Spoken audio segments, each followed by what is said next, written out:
Hello, everyone, and welcome to this edition of the Seven Investing Podcast. My name is Simon Erickson. I'm founder and CEO of Seven Investing, and I'm really excited today to talk about the semiconductor and cloud computing industry because there's a lot of talk about, is it the end of Moore's Law? There's a lot of acquisitions going on out here in 2020. Artificial intelligence is, of course, a huge headline that everybody wants to talk about, but I really wanted to go to an expert to get the true scoop on what's going on out there. And so that's why I'm super excited today to talk with Paul Teich. He's the principal analyst out there in Liftr Insights in Austin, Texas, joining me on the podcast here this afternoon. Hey, Paul, thanks for joining me with Seven Investing. Hey, my pleasure, Simon. Paul, we've got so many different angles we could take with this. You know, we've kind of mentioned Moore's Law is winding down and the CPU architectures are changing. We've seen some billion-dollar acquisitions out there in the semiconductor space. But maybe to start, let's start with artificial intelligence, because you and I chatted back in March. You know, last time you were on the Seven Investing Podcast, we talked about the different layers of cloud computing, right? From kind of the ground up, you've got infrastructure as a service, right? If you just want memory, you just want storage, you kind of got those things. And then you can kind of have the building blocks on top of that, platform as a service, and then software as a service at the top for the application layer. And Paul, to spot you up, I guess, with my first question, it seems like a lot of those early SaaS companies were out-of-the-box solutions, right? Maybe I wanted something for payroll processing. Maybe I wanted something for inventory or something like that. But artificial intelligence seems like it's so much more complex that these simplistic out-of-the-box SaaS solutions aren't as applicable anymore. What's your take on artificial intelligence and how is it changing cloud computing these days? Wow. So big question. It's completely changing everything, but let's start with really what that means, right? Model training, okay, is the heart of deep learning and what we call AI. I'm just going to say deep learning, machine learning, right? So AI is a big thing. Machine learning is a subset of AI. Deep learning is kind of what this explosion is all about the last 5 or 7 years, okay? And so deep learning training requires real world data, okay? Or if you're training cars, simulated automotive data, but you're basing that on real world simulations, right? But you have to have a lot of data to train a model, okay? And it's very compute intensive. That's where NVIDIA has made all the money the past 5 years, right there. It's really compute intensive, and it's basically it's matrix math. It really accelerated well on GPUs, and now we've got these special tensor cores to accelerate it even better. We can talk about memory in a second because memory bandwidth, memory controllers all factor into the fact that each model is actually different. So we've gone from these very simplistic, single layer neuron models to these not just multiple layers of hundreds and thousands of neurons, but ensembles of models. So now a typical what we call an AI, is actually a collection of deep learning models that run together, and each part of the model specializes in a different part of your recognition problem. And therein lies the challenge with like building a single chip to rule them all. Okay, so GPUs are really good in a general purpose sense. They're much better than a CPU, okay? And for lots of reasons, they're easier to program than FPGAs, okay? FPGAs have a place. We can talk about that in a minute, right? But where GPUs have made their hay is that they're parallel programming of all of this matrix math that has to happen to do the inferencing once you've built trained a deep learning model, okay? So you train a model over here on essentially a supercomputer, whether it's in the cloud or dedicated, right? An NVIDIA HGX box, right? And so it takes some cycles to train a model. It takes a lot of data to train a model. We haven't really figured out this whole single shot thing. You've seen probably some academic papers, some initial benchmarks. Recently, there has been some single shot research published, but it's not really a thing yet. Where you can train a model with a little data and it'll do something really useful and repetitively with a high quality. Okay, so let's say we're talking about Alexa. Okay, everybody's favorite AI. It's right, smart speakers, but we'll take Amazon's Alexa running in AWS, okay? Once you've trained a model and it's fairly stable, then you can look at how to optimize it, okay? And so after a lot of iterations, AWS said, yeah, maybe it'd be more efficient if we designed our own chip to go do this. Now, the clouds don't share any of their internal data, right? Google, Microsoft, Amazon, yeah, they don't share data with their supply chain. And so they're sitting on all of this voice data. Okay, so the folks running Alexa eventually have this really big collection of what people are saying to smart speakers and how they need to go, what kind of questions they need to answer about the weather and sports and TV channels and entertainment. And so they train in AI. It's a very specialized AI. And they have all this data that says, here's the way our models should work. And it may look completely different, like GPT-3.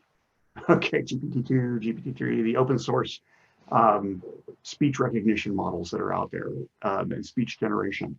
Their model may look completely different because they've evolved it differently. And so AWS can afford then to say, we're going to deploy our speech recognition and speech generation, because part of Alexa is speaking back to you. So the pathway is there's a set of models that determine what the user is saying, what I speak into a smart speaker. Then it goes into the cloud, it figures out what the actual intent was with a different set of models. Okay.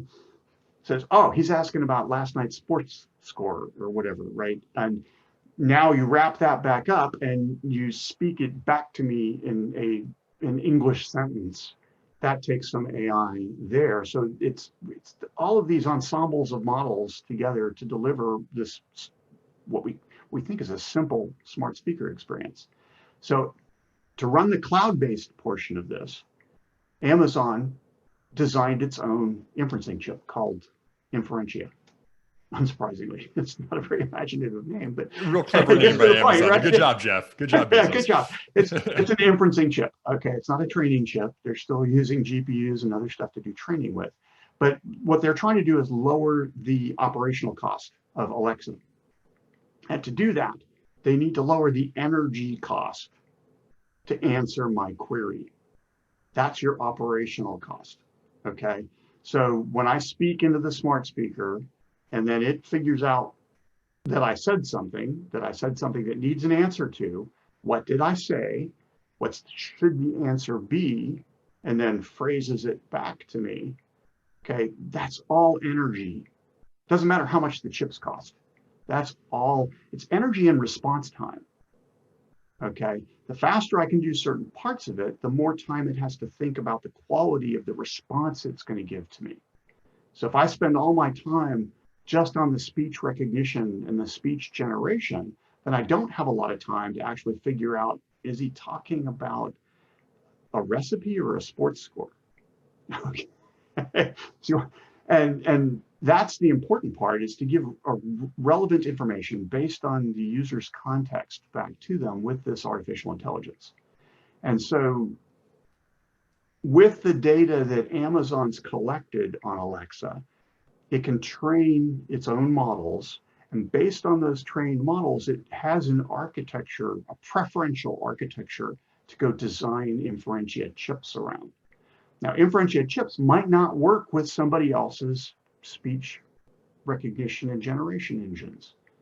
Might not be the right answer. And that's the challenge, is the memory profiles may be different, vastly different number of hyperparameters, right? And the search space may be completely different, right? And so what the memory access patterns look like, how many convolutions do you need to do per second? It's all kind of fungible as you talk about designing a chip that is set up to deliver you more targeted ads, okay, versus answering a question, versus finding that restaurant on a map.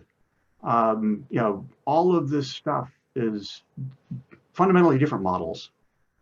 Okay, so where we go with that is that training is probably going to stay general purpose. Ideally, a lot of them want to design their own general purpose chip. And we know kind of what that looks like. It's a Google TPU. Okay, TPU V2, V3 are Matrix math. The things that GPUs made a ton of money for NVIDIA off of, right? Right. Now, when you add the tensor core to the GPU, and at some point we'll know that the war is over when NVIDIA cuts all the GPU stuff out. Right now, it's not really much of a GPU, but there's still some legacy there. GPU is NVIDIA's DNA. When they make a part that can't do any, it doesn't have a GPU legacy anymore, that's when the AI revolution is pretty much over. So part of a big subset of AI is security. Okay, starts with fraud detection and credit card transactions. Okay, but really quickly it morphs into our concept of data center security used to be the igloo metaphor, right? It's really hard and crunchy on the outside, but once you break through, it's soft and chewy. Okay, polar bear analogy. Now a cloud data center, cloud network. Okay, you have to assume it's under constant attack. Okay, it's a huge attack surface at Amazon, Google, the Super 7, even the real estate plays, the tier 2, the telecoms, everybody is under constant attack now. And so that whole concept of we're just going to have a firewall, and once they break through the firewall, they can have whatever they want. We're doing now behavioral analysis of what is running behind that first couple layers of protection, right? And so that behavior analysis what you're trying to do is let legitimately credentialed apps do their thing, right? I have a security clearance. This is a usual thing for me to do. I should have access to this file. Don't prevent me from doing that. That's a business deceleration, right? At the same point, if somebody's doing something unusual, they have credentials, but not in that part of the system. It's not a usual thing for them to go, for that person or that app to go make a request to do. AI is being trained now, on security data. What is usual and unusual for different roles? Okay, and so that then comes back down into the cloud data center with these smart NICs, and so NVIDIA Mellanox. Okay, as part of NVIDIA's core data center strategy, NVIDIA and Mellanox before NVIDIA and ARM. That was a huge move on their part, because what does Mellanox do? Mellanox has actually a couple of different flavors of SmartNIC. One of them has an FPGA in it. That's not going to last long. Right? So we pretty well know that it's their programmable ASIC that's going to take the day, and probably going to have some NVIDIA tensor core magic in it at some point, right, to do the AI stuff. But that point of presence at every server node in a hyperscale data center, where you're looking at the network traffic in real time with a trained AI model. By the way, this is NVIDIA's this is Microsoft Azure's FPGA enabled Catapult SmartNIC as well, right?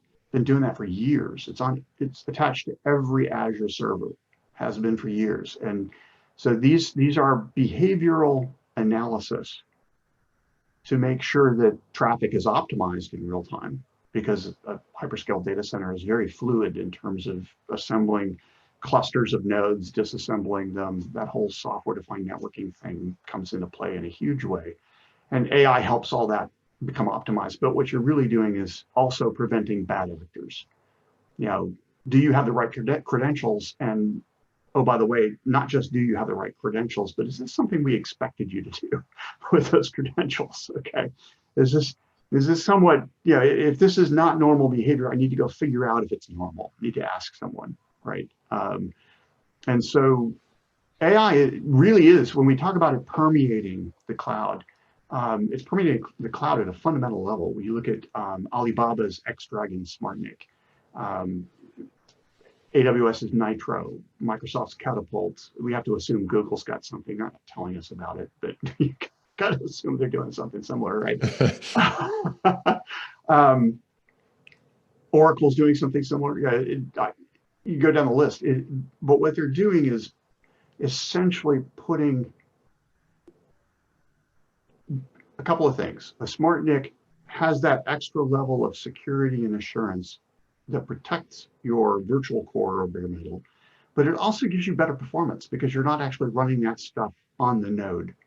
Okay, and that's the big story, is that now not only did they offload the security and the credentials, but they offloaded the virtualization stack.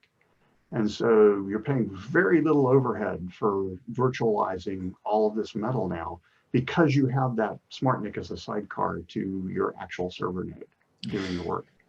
And Paul, are companies starting to build things deeper into the stack? I mean, like, it used to be just kind of, you'd hire a SaaS company to take this application that you run within your organization. As large companies are understanding what cloud computing is capable of better now, are they asking for the infrastructure as a service so they can start doing the engineering and building the apps on their own?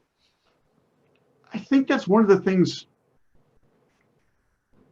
that we're running into, with not just analytics, so SAP in general, apps like SAP, but AI specifically, is that data scientists don't scale very well. I mean, it's a credentialed, degreed, experienced kind of human. And we haven't figured out how to automate that part yet. Okay, so we haven't yet invented the deep learning training and models that would say, my kind of problem needs this kind of training. Okay, here's how I would optimize my my set of oil and maintenance auto shops across the US. How would I analyze that data compared to a restaurant chain, compared to a hospital system? Okay, so the data looks different. Okay, even within, comparing hospital systems or, Jiffy Lube oil chains, right? Everybody's been collecting data in different ways for the past 20, 30, 40 years. Okay, and so the problem with analytics is, challenge for the industry, is it takes a human data scientist now to go in and look at it. And it takes a human to start loading data to train AIs. Okay, so you can't just say, I'm going to create a data lake and let SAP add it, SAP HANA. Somebody has to be really conversant in how to assemble that analytics package and how to train a useful AI model and then go deploy it. Without that being automated, I think that's where we're seeing the SaaS slow down. Okay, the software as a service is one size does not fit all. We haven't been able to figure that out for deep learning training, because every inferencing solution now is an ensemble of trained deep learning systems. Okay, and it is kind of rocket science still. We haven't simplified it. Everybody's trying. They're trying to create the high-level construct so I can just feed it data, can go find patterns, but the patterns may not be important. Challenge is, but they may be important, and they may not matter, or they may be culturally. There's the apocryphal, I'm not sure if we've talked about in the past, but that AWS HR system that they implemented a few years ago, where they trained it on a few years worth of Amazon human resources success data. I said, who are the candidates who are going to be successful at Amazon? Okay, and so after a few months of culling through the first level cull of the resumes was this AI. Somebody raised a flag and said, yeah, we're not seeing any female resumes. Okay, and it turned out to be a cultural problem at Amazon at the time. To their credit, they stopped the HR AI and said, yeah, we're not promoting enough females. Okay, we are not gender unbiased. We've got some gender bias in our system, and so we're going to shut the AI down. We're going to go revisit the past few months worth of resumes that it didn't give us because they were female, and we have a cultural problem. So when we talk about bias in AI, it could be that the system has there's been a systemic problem that humans haven't recognized.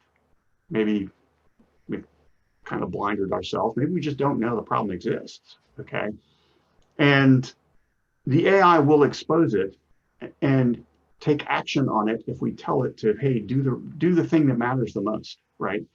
And this is kind of the paperclip problem in AI, right? If you build an artificial intelligence that's tuned to making a better paperclip, then everything looks like a paperclip, and you know, pretty soon it starts consuming the earth to make better paperclips, right? It's going to do what you tell it to do, right? Yeah. And so give it a bunch of resumes and say who's been successful in the past, and who was successful in the past had a problem with it, okay? And so you change the system, and that changes the data that feeds into the AI. So that kind of brings us, we had a question about edge. Okay, and so edge computing and AI is a big deal. Okay, so what happens at the edge? What happens at the core? And that's Sora Barora, by the way, just to give a shout out to this actual question, our 7 investing audience. That specifically the question was, Paul, how do you foresee edge computing playing out? Would it become commoditized, or will it still remain specialized? I think it's going to be specialized, mostly because of this AI thing that literally is permeating everything. If all we were talking about was like an ARM or a RISC-V microcontroller, done. All right, but we live in a different world now, and so security at the edge has the same challenges, more challenges than security in the core, because the security in the core is heavily defended. Okay, if you're talking about, your whole network is exposed if somebody pries into an IoT edge node or an endpoint and gets past that authentication and credential system and becomes a known good player on the system. That's part of the reason why we take a look at, is that actor in security, is that actor qualified to take that action, even though they have credentials? Have they done that before? Is that something we want them to do? And so IoT endpoints need that security, and that's going to rely on inferencing models trained elsewhere. You can't train that in a cost-effective, low-power IoT endpoint, but there'll be some little AI deep learning acceleration kernel to run simple models at the edge, or increasingly complicated models at the edge, right? And they're different. There's a different metric for the same ends for lowering the cost of each inference. So the energy cost of an inference matters in a battery powered or solar powered, resource powered IoT endpoint. It matters in a 5G base station. Okay, all of these places are going to be running inferencing models to tune performance as well as defend the system. Yep. So let me unpack some of that there, Paul. Holy cow, what a bunch to take in. I probably need to watch that about 10 more times for it to all sink in there with you. But I mean, some interesting points you bring up, right? First of all, is that data science is having challenges scaling. And, part of this is we've seen these platforms, not just the software at the top application layer, but these platforms, the Splunks, the Twilios, the Fastly's of the world, that are more usage-based models now, so that they can try to automate a lot of that stuff, take the human element out of it, find those analytical problems. Security vendors too, the same thing. The goal is to try to make decisions as efficiently as possible. I wanted to follow up on something you said multiple times about the difference between machine learning training and machine learning inference, which are very different from each other. We've been training, we talked about Inferencia, we talked about Amazon. We've been training what a certain word is and how to recognize certain words for so long. We've been training autonomous cars, what a stop sign is, what a deer running in front of the road is for years. And still the race car drives into the wall. You're right. It still happens, right? I mean, like, and you've got like NVIDIA now is trained everything, video rendering for everything to recognize things. And now it's kind of taking the next step to inference, right? It's using GANs, generative adversarial networks, to create shapes of people's faces for Zoom calls so that it takes less bandwidth on those calls. Right. Obviously, latency, a really big deal for self-driving cars. Amazon has an interesting, I mean, like the computing for inference is so much greater than of training. Is this, to shift directions now to the semiconductor part of our conversation? Yeah. We've gotten used to GPUs for training. I would say NVIDIA has become like the de facto standard for training. Do you think that's going to be the same for inference, or is this going to require a boatload more horsepower than NVIDIA can provide? It's not about horsepower. Okay. And this is NVIDIA's challenge, is lowering the cost of energy per inference. No matter what your inferencing model looks like, what's the cost of energy to deliver that inference in the time you have available to deliver it? You know, if it's an IoT or edge use case, you know, there's different constraints on, you know, what am I doing with my sensor data? Where am I sending it? How am I summarizing it, right? But let's back up a second. So Moore's law is kind of broken. You had a glancing mention of that at the beginning, right? And so, and where we see that broken is in core frequencies, just not really going anywhere. Okay, so we can measure the core frequencies of the clouds at Liftr Insights, and they're flat. Okay, you get some new stuff in Cascade Lake that's starting to lift a little bit, but we're still not talking about regularly seeing 4 and 5 gigahertz cores. It just doesn't happen. Okay. Can you talk a little bit more about that too, Paul? What you're doing with Liftr Insights, the public cloud transparency, and kind of how you're seeing behind the scenes of what's getting deployed out there, so we or what's being used for instances out there? Right. So we do a semi-monthly enumeration of all of the rentable configuration, IaaS configurations from the top 4 clouds today. More later, but Microsoft, Google, Alibaba, and Amazon. Okay. And so that configuration space is huge. If we're talking about just the SKUs, the configurations available, Linux-based, on demand, worldwide, without taking into account zones, okay? This is just the SKUs available in each provider region, about 17,000 per scan and accelerating. It started at 11,000 back in beginning of 2019, right? So you take this big shelf space and we take a look at, you know, AMD versus Intel versus ARM, which is AWS Graviton. We look at NVIDIA versus the FPGAs, Intel and AMD, and all this other, we have a vast amount of data. The clouds tell us, for the most part, 92, 93% coverage of base speeds for each virtual CPU. How many cores per instance, but how much memory per core. So we see a lot of this data flying by. And what's really apparent, and we do this full enumeration every time we scan, so we know what's been added at a very granular level. This size was added in this geography. New instance type was added, like I think AWS announced yesterday that their new A100 based type is now GA. As of yesterday in 2 regions, US West, US East. And we'll see that on our mid-month scan, okay? So every 2 weeks, we pick up the new stuff that shows up. And frequencies per cores have been flat. Not only that, but each cloud has their own profile. Google's a little bit lower than the rest. They run their cloud a little bit cooler, maybe closer to ambient air temperature. Again, you know, cooling, lowering the PUE for a data center.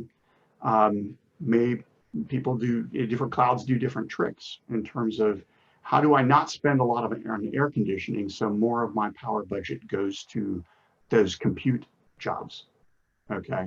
So Google's in generally lower frequency. Alibaba is fairly high frequency compared, but it's a narrow range, okay? It's like, you know, 2.4 to 2.8 gigahertz with very little above 3 gigahertz, just, you know, some isolated instance types. Some of the newer ones starting to edge up there, but really slowly. specialty stuff. We'll see that happen wholesale when they go to cooling, water cooling. Okay, so when the clouds start to adapt water cooling, other exotic cooling to mainstream instance types, we'll see more of the higher frequency types. But where that comes into play is you can't really just accelerate things by, a lot of problems don't scale by adding a whole lot more cores. Okay, a lot for of CPUs. For CPUs. Mm-hmm. Actually, a lot of problems are limited by memory domain on the GPU side. Mm-hmm. So this is why NVIDIA has those big HGX boxes with 16 GPUs and all their associated memory, because that memory domain forms the limits of how fast they can compute. If they expand that more by going outside the box, it slows down. The network then becomes a limiting factor in how fast that cluster can operate, just like a HPC cluster. Okay, that's why people went to InfiniBand and all these extreme measures. So once you have a big cluster of compute power, the network starts to be, all those little serial network lines become the limiting factor in how fast you can go. So back to inferencing chips. The Moore's Law thing comes into play is that when you have a trained model that doesn't look like other people's trained model to do a thing, okay, when you've taken your data and you've created something that's pretty optimal, then you have to tune that model for the hardware that you have available. And what's happened in the past few years is we've democratized design. So we've yeah, Intel, bless them, last vendor standing as an integrated design and manufacturing shop, right? For the most part. AMD separated with Global Foundries a long time ago now, okay? NVIDIA, never been there. But what we're finding is the clouds have enough performance data and they have enough cash on hand that if they want to go design a chip to go accelerate Alexa, spoiled the punchline there. Going to accelerate their Amazon Alexa real estate, and they have data centers doing Alexa, right? If you got 10, 20, 30 million people using Alexa every hour, you have data center space dedicated to serving Alexa in a meaningful way, right? That's inferentia. So you design your own chip. And if you have enough scale and you deploy this chip at scale enough, then you get a benefit from having optimal code running on that suits your service needs, running on a processor that's better tuned to run that code at a lower operational cost. That is why you do this, okay? So you have a one-time upfront CapEx to buy a server with GPUs in it. And it's probably a lot more than buying that same server with the inferentia chip in it, because the inferentia chip's not going through distribution. There's nobody getting a margin on it, right? It's just, you designed it, you're having a contract manufactured, it goes straight into your system, okay? But what matters the most isn't that cost differential. What matters the most is, am I getting the best OpEx out of that part? If I'm not getting good OpEx out of that part, then I need to be looking on the merchant market for something that's doing a better job, or I need to share my data with somebody who can do a better job at custom designing a part. So all of the clouds are designing their own inferencing chips right now. Everybody in the top 12, okay, is doing some kind of research and development on inferencing chips for some set of applications that matters to them. And my investing question for you on that is that impacting the NVIDIAs and the, previously the Xilinxes, now the AMDs of the world that previously designed those chips? Are those being disrupted by in-house proprietary ASICs? They will be. I mean, if you look at what Amazon is doing, clearly the inferentia estate could have been GPUs. And it's expanding. They have, and I can say the same about Graviton and ARM-based processors, is they're growing Graviton dramatically. Okay, so same thing there, lowering the cost of serving a processor-based task, right? And that cost is OpEx. Customers want performance, and if they don't care what instruction set delivers the performance, they just want reliable performance out of that part, then Graviton, if it's lowering Amazon's operational cost, changes the equation for Amazon. Okay. And it's, I think, where we're seeing some of the ARM server chip development fallout happen in the merchant market. I think there have been rumors about Marvell very, very recently losing some developers. And so I would kind of expect that it's going to be a little tougher there because I'm mixing a lot of things here. So let me back up a second. Okay, go ahead, sure. So closing out the GPUs and FPGAs. I think FPGAs will always have a slice of the market because you can test a design on an FPGA before committing to an ASIC, okay, custom silicon. So I think that folks will always have test beds. They'll probably have some initial deployments of big new capabilities using FPGAs if they've got to get them to market ahead of a full custom silicon design, okay? The big battle is going to be on the software side, and this is, so history we kind of all know, is that AMD has done a really good job on client GPUs because of DirectX and these really simple GPU APIs, okay? And so they were able to latch into Windows and the gaming consoles and provide this driver level software for whoever managed the platform, in this case, Microsoft Windows or the Xbox folks or whoever, right? Did a lot of software co-development with AMD. Okay, AMD really doesn't have, they tried it with OpenCL, OpenGL, didn't really stick, but they don't really have a software developer, kind of general software developer program that would translate into competing with NVIDIA in IaaS. Okay, just didn't happen for AMD for a variety of reasons. Xilinx has a pretty good developer environment. Okay, the challenge is that FPGAs are still hard to program. Okay, they at least have an ecosystem. They know how to build and grow this, and I think that's the real synergy with AMD, is that AMD, yeah, they get the FPGAs, and that keeps a slice of high value market for developer teams and early deployments and things like that. But the real value for AMD is a seasoned software developer team that knows how to create an ecosystem. That's fighting their way out of the paper bag kind of stuff. Okay. So Paul, allow me to step back just so I can connect the dots as best as I'm capable of doing here. But it does seem like, you've got some powerhouse use cases out there. You've got Alexa using 30 million people at the time. So you've got a flood of data. And at that point, you want to create optimal software code, right? Or something that's going to manipulate that in the perfect way that you want to. And that's why Amazon goes out and creates its own custom chips. And so you've got these really big cases. And the cases for this, the reason they want to do this is to get the OpEx as low as possible. You've got trillions of operations per second. You want the watts required of power to actually do those to be as minimal as possible. And so we're starting to see, if I'm hearing you correctly, the software and the ecosystem and the developer side of this becoming more and more an important part of getting that middle step between power and the software itself.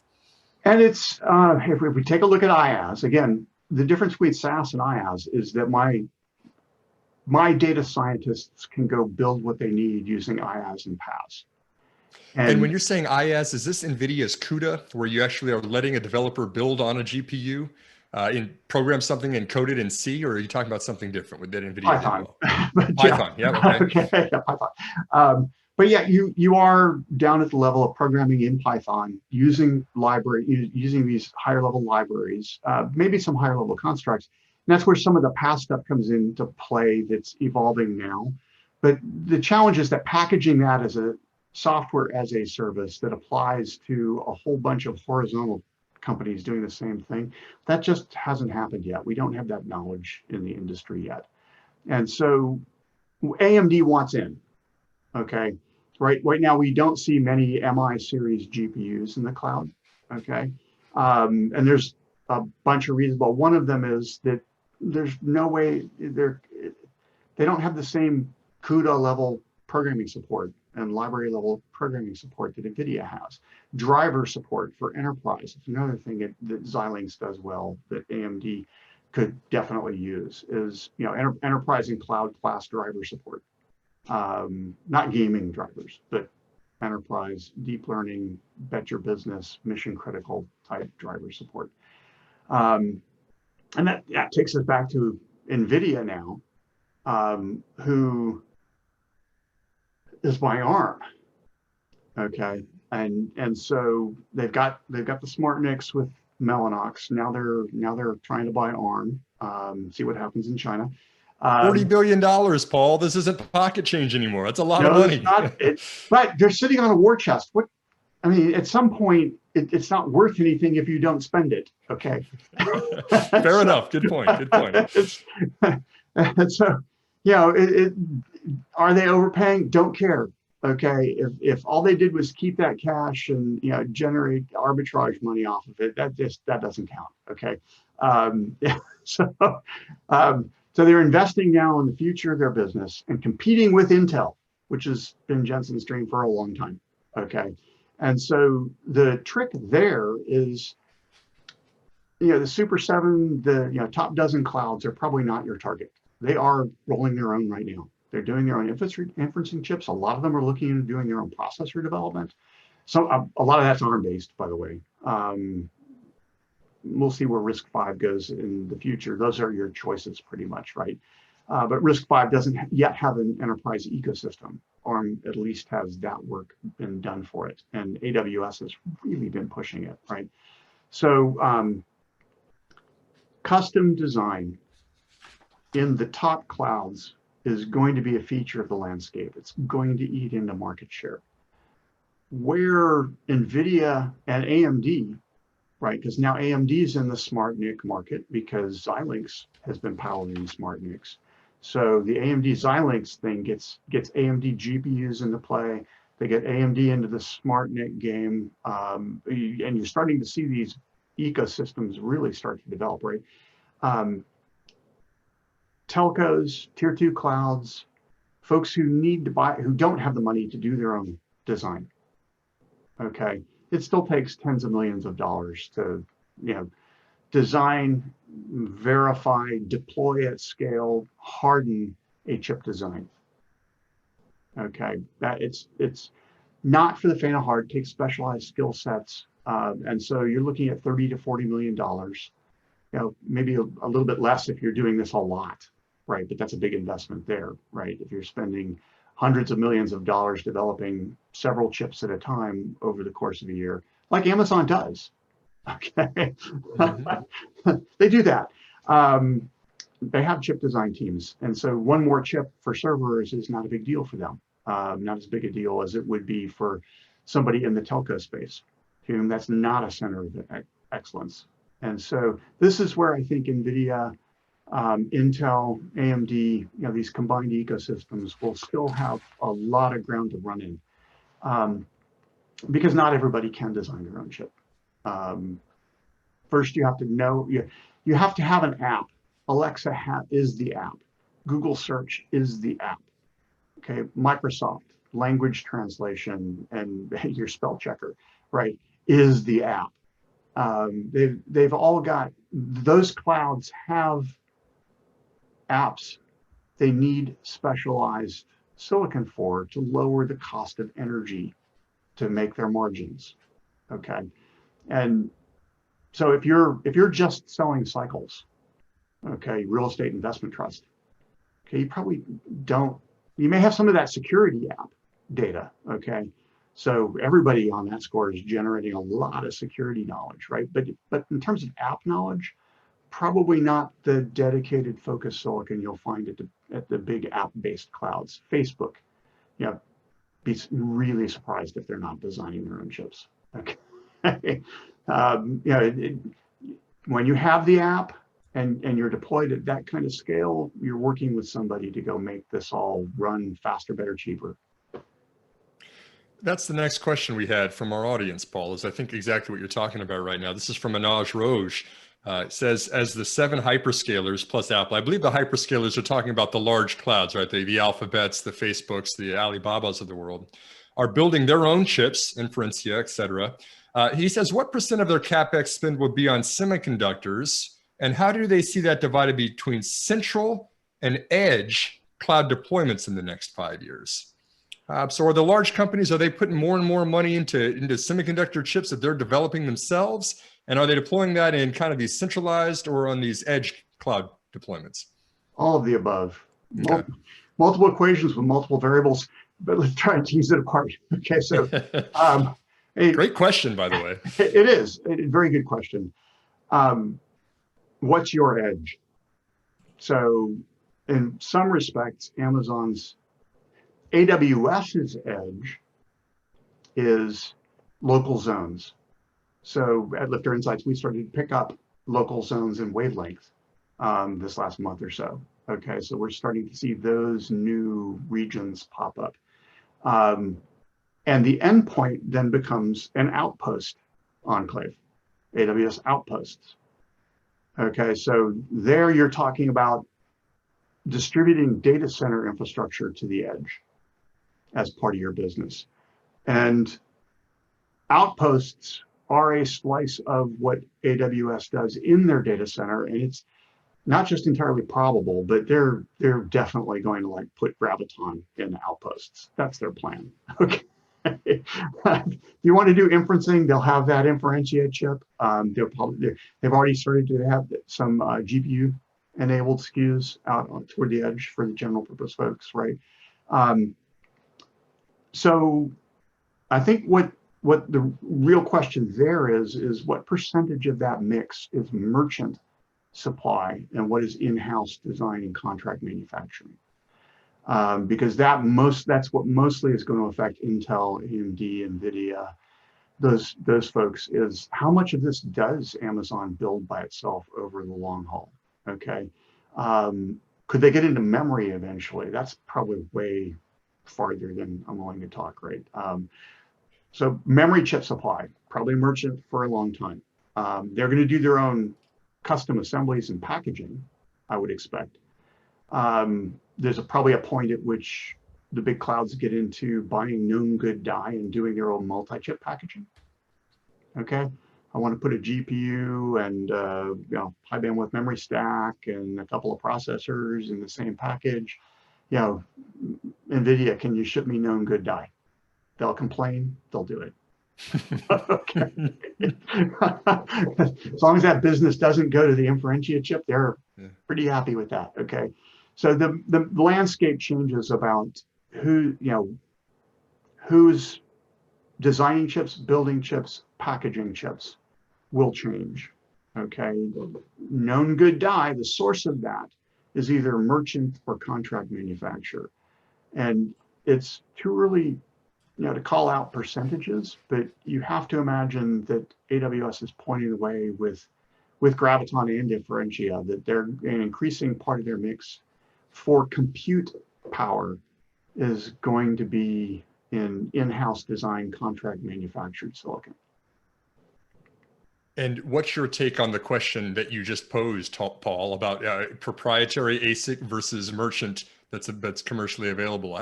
For the big guys like Amazon, is this a 30-70 split of in-house versus, or is 50-50, or where are they spending their time and their money? Take memory and storage out of it for now.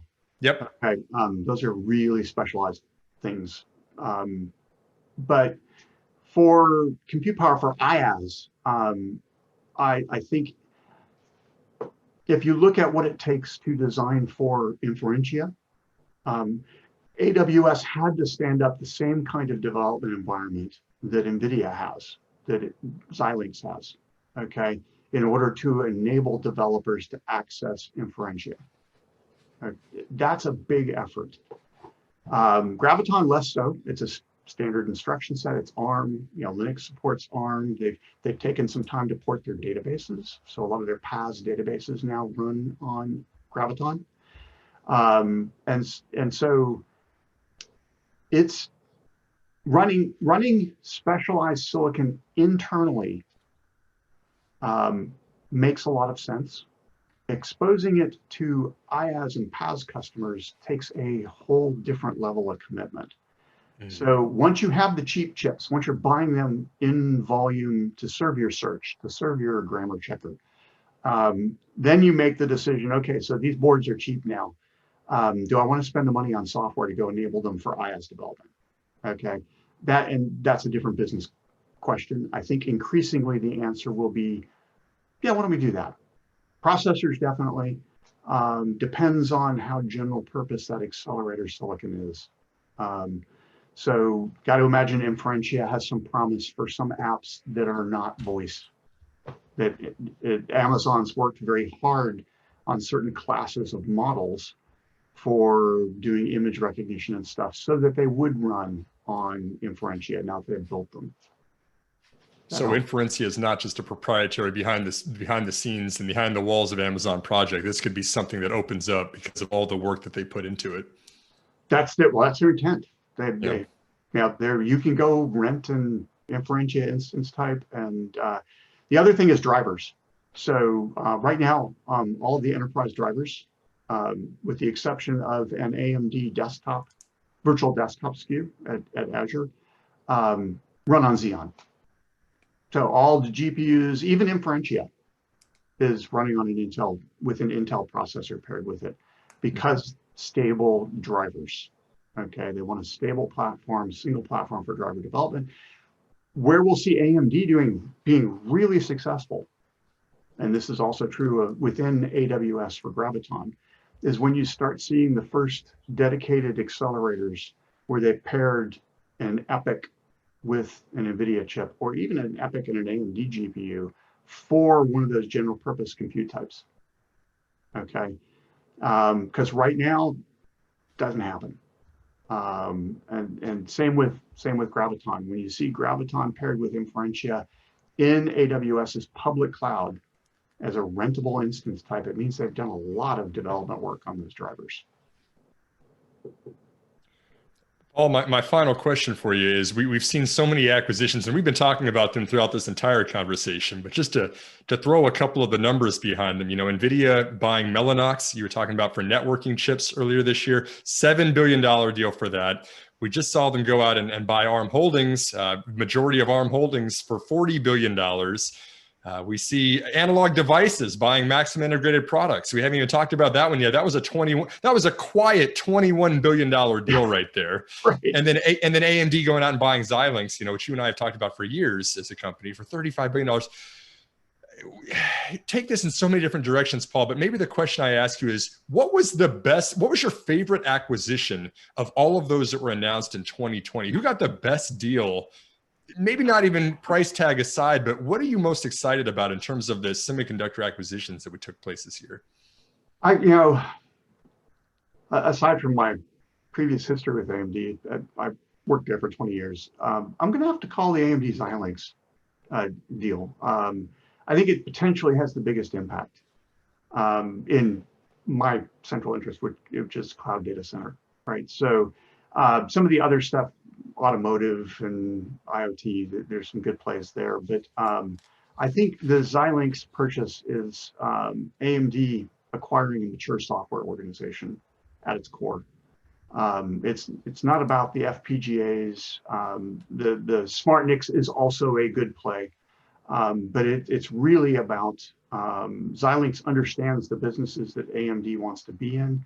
Their software development teams could use the resources, the hardware resources that AMD has, those products, and be really successful. And so I see,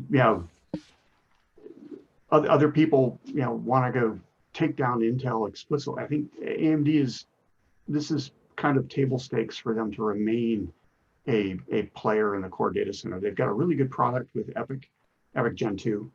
EPYC Gen 3, from all I've heard, looks pretty solid. But they have to grow as an organization to stay in the game. And I think this keeps that rolling. It gives them a closer to developers. Xilinx was very customizable, reprogrammable chip. This kind of gives AMD a relationship with those developers using those products. Absolutely. And it gives them that whole an experienced team to go create a GPU ecosystem and a deep learning ecosystem, more importantly, to go combat NVIDIA and those in-house designs. They've got to up their game. Mm-hmm. And back to the NVIDIA ARM acquisition too. Again, $40 billion. It's a huge acquisition. I've seen a lot of headlines. I'd love to hear your perspective on this one, Paul. I mean, is this all about the IP and the relationships with the cloud that ARM had, and the licensing model that it had, or is what is it that NVIDIA is so interested in ARM holdings? And from my particular viewpoint, low power design. NVIDIA's had real trouble below 30 watts historically. Okay, they're great at designing high performance parts. I mean, no two ways about it. That's their forte. They're great at that ecosystem enablement, but they haven't been really good at lowering that cost per transaction. So we're seeing with the A100, and somebody's going to give me a call tomorrow about this, I know. It's kind of it's a mainframe story, okay? If you keep an A100 fed and happy, okay, if you keep it 100% utilized, the cost per inference goes way down.